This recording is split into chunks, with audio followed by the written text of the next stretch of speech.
All right, take it, Earl.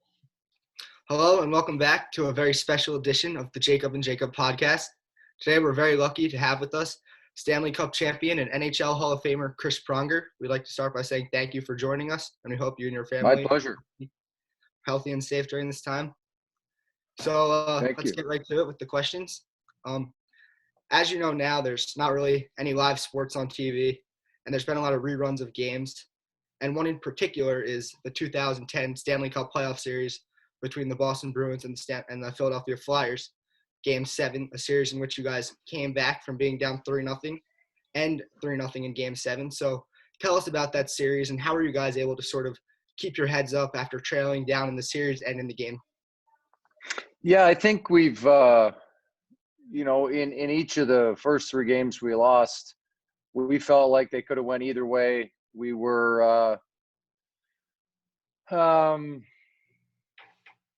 we weren't dejected. We weren't a group in the locker room that was feeling like we got outplayed. We just needed a couple bounces here or there. We needed, to finish on a couple of opportunities. We felt like we were right there, and I know there was a couple instances. I know in Game 3, Mike Richards hit David Krejci, and he hurt his shoulder, his arm, his wrist, and put him out for the rest of the series. So that was a big hole in their lineup that really they struggled to fill. And then I think we just as a group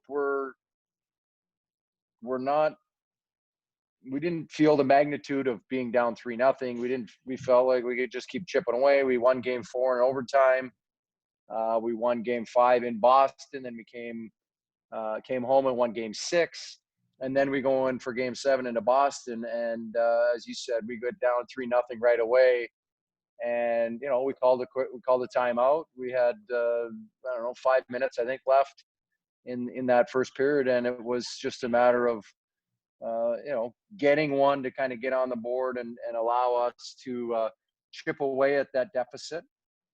And ultimately, we continued to chip away at it and scored a power play goal in the third period to take the lead and ultimately held on to beat them. And, I think it showed a lot of character that we had in the locker room and we had never say die attitude, and certainly nobody was panicking when we were down 3-0 in the series and 3-0 in that game. With everything that we'd gone throughout the course of the season, I think that was something that really didn't rattle us that much. So during the 2004-2005 NHL season, the NHL went through a lockout. How would you compare what the players are going through today to what you went through during the 2004-2005 lockout?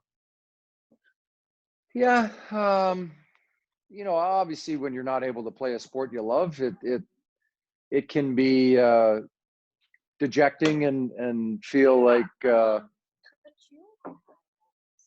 you have your job and your livelihood taken away from you. But I think the biggest difference right now is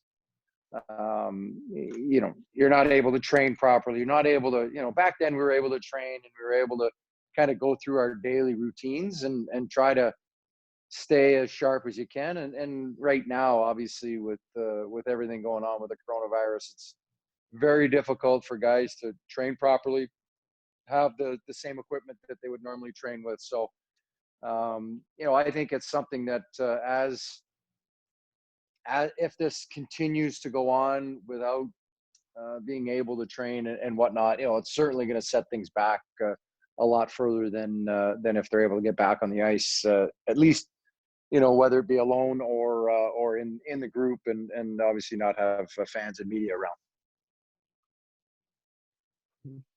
So now I want to turn over a little bit to the Olympic side for hockey.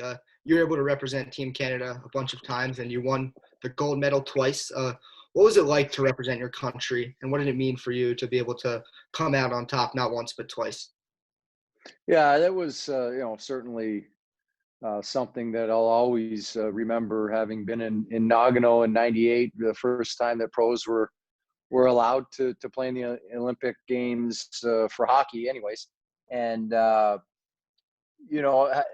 having gone through a heartbreaking loss there in a shootout, and then having the opportunity to get back there in '02 in Salt Lake City, with it being on North American soil, and obviously the less wear and tear with the travel, and being able to come out on top against our arch rivals, the United States, was something that was exciting, and being able to throw the jersey on and represent your country in that manner, especially in the Olympic Games with all that surrounds the Olympic Games, was wonderful, and something that I'll always cherish. I think the best moment for me was 2010, when we were able to win on home soil in Vancouver and in front of our home crowd, and I think there was something like 25 million people watching at home in Canada. So to have that support of your home country on home soil like that was special, and then to be able to cap it off by winning the 25th gold medal for Canada, and breaking the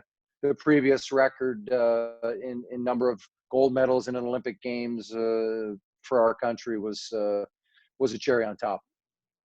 So sticking with the winning side, how did it feel to go to the Stanley Cup championship and win with the Anaheim Ducks after previously falling short the season before with the Edmonton Oilers? Well, it was nice to be able to get back there, and nice to get the monkey off my back. Yeah. It was a little bit later into my career. I think it was my 13th season. So to be able to, lose a heartbreaker in Game 7 the previous year, and then get right back to the big dance with Anaheim the following season, and to seal the deal and win the Stanley Cup was, unbelievable experience, and can't speak enough about the players and the coaches and management and ownership on that 2007 team. It was outstanding group of people, and all pushing and pulling in the same direction, and that's what you need to be successful. Certainly in our sport, with how difficult it is to win in the playoffs and win a Stanley Cup. So, it was a monkey off my back, and a relief to be able to finally win it, and exhilarating all at the same time. Thank you. So next year, you're going to have your number 44 retired by the St. Louis Blues. What was it like to learn of this news, and what does it mean for you to know that not another St. Louis Blue is going to wear the number 44 again? Yeah, you know what? It was a bit of a surprise when they told me about it, and in the setting that it was in, with a lot of the season ticket holders for the Blues, and in doing it in that manner, it was definitely a surprise, and something that I'd been asked about a few times by some members of the media. And I think that's an organizational thing, and it's certainly not something that I was expecting, and extremely honored and humbled by the gesture, by the Blues and the organization and ownership group, and something that I think I'll look back on my time here in St. Louis as missing the one thing in the Stanley Cup, but winning a Hart Trophy, a Norris Trophy, and now having my number retired is certainly a tip of the cap, and something I greatly appreciate. Yeah, thank you. So one of the best parts of hockey is rivalries. And you were a part of some great rivalries during your career. Which ones were the most intense, and what made them so intense?